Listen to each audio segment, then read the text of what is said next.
gagawin ko naman ngayon ay magmo-modify ako ng susian, push button engine na start.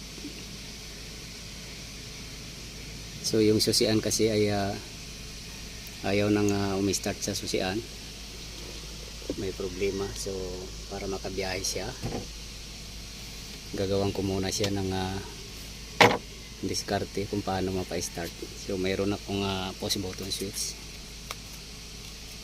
gagamitin para temporarily makakabiyahe itong truck na to.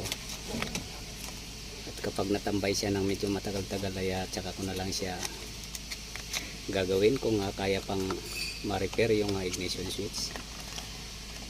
So ito yung ilalagay ko. Start mo nga pre. Yan, so wala talaga.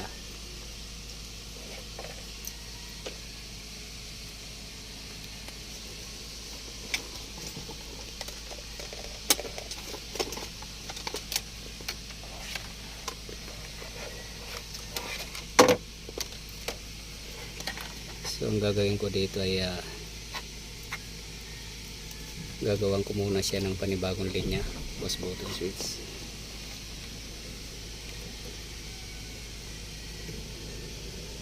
So ililipat lang namin yung truck sa ibang pwesto kasi alanganin dito. So ipaandarin ko. Ignition on pre.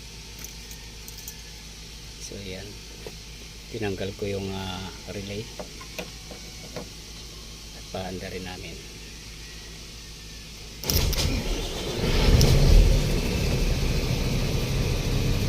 Yan, nakalipat na kami ng pwesto. At ito naman yung gagawin ko ng temporary wiring. Ito yung magiging start ng starter motor switch.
So ito na po siya, pause na siya.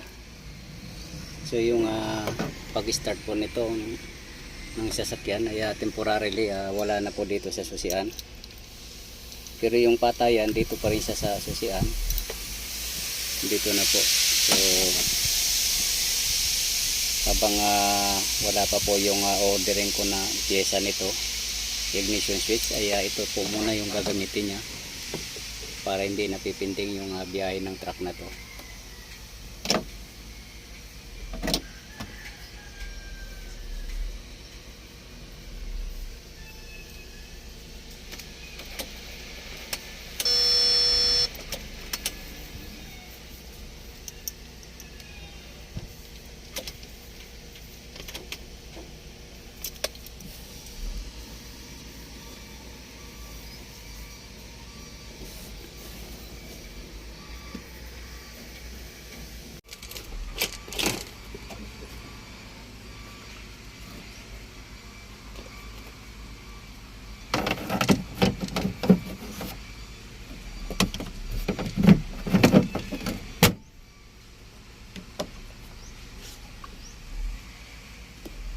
So hindi ko po may testing i-start ito dahil yung ibang gulong po nito ay nakatanggal, baka bumagsak siya. So naka-jack lang po yung ano nito, kabilang side. So para safe po hindi ko po siya paandarin, pero ito na po yung ginawa ko modified na susi, patayan po ng pag-start po ng makina. Dahil sira nga po yung ignition switch. Ito. Ayan.